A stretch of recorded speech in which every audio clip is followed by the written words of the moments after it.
দর্শক আসসালামু আলাইকুম। আজকের এই ভিডিওটি বাংলাদেশের প্রত্যেকটা নাগরিকের দেখা উচিত।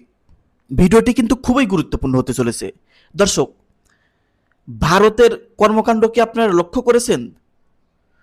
সোজা কথায় বলতে গেলে তাদের মতিগতি কিন্তু ভালো না। ভারতের সরকার নরেন্দ্র মোদীর মতিগতি কিন্তু ভালো না। মিয়ানমারের কথা মনে আছে? মিয়ানমারে কি অবস্থা করেছিল মুসলিমদেরকে, মনে আছে? এখনো কিন্তু সেটার বুঝা আমাদের বাংলাদেশ এখনো বইতাছে। সেই রোহিঙ্গারা আমাদের বাংলাদেশে এখনো অনেক অনেক লাখ লাখ মানুষ আছে। মনে আছে মায়ানমারের কথা? আপনাদের কি মনে হয় না যে ভারতেও এমন হতে পারে? দেখুন, কিছু যুক্তি আছে এবং এই যুক্তিটি মেনে নেওয়ার মতোই।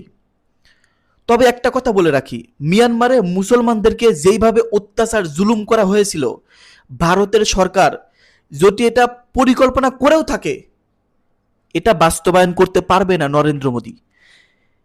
এটা বাস্তবায়ন করতে গেলেই মোদী সরকার পড়ে যাবে, দেশ থেকে পালাতে বাধ্য হবে মোদী, যদি এই পরিকল্পনা তার মাথায় থাকে এবং এই পরিকল্পনা যদি সে বাস্তবায়ন করতে যায়।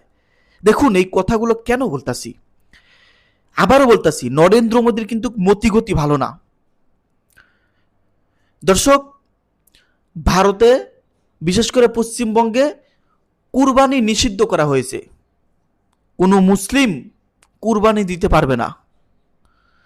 শুধু তাই নয়, ভারতে মসজিদ, এর আগে তো অনেক মসজিদ ভেঙেছে, বাবরি মসজিদ সহ আরো অনেক, কিন্তু এখন মসজিদ ভাঙ্গে নাই, কিন্তু সেই মসজিদ দখল করে ওই মসজিদকেই মন্দির ঘোষণা করা হয়েছে।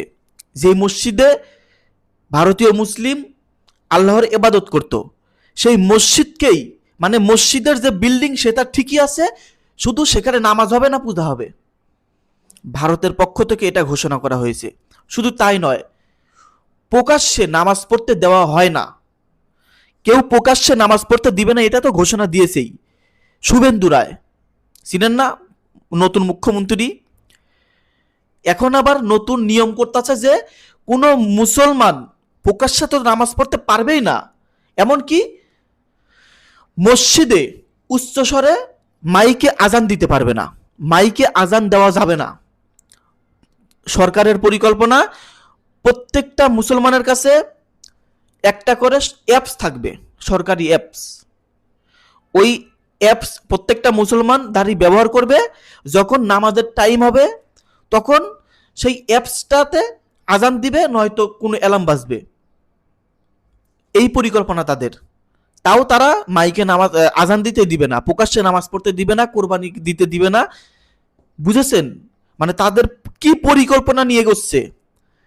হয়তো মিয়ানমারের মতন কর্মকাণ্ড হতে পারে, আমি শিওর দিয়ে বলতেছি না, কিন্তু কিন্তু তাদের এই পরিকল্পনা, তাদের এই নতুন নতুন নিয়ম ওই দিকে ইঙ্গিত করতেছে, ওই দিকে ইঙ্গিত করতেছে।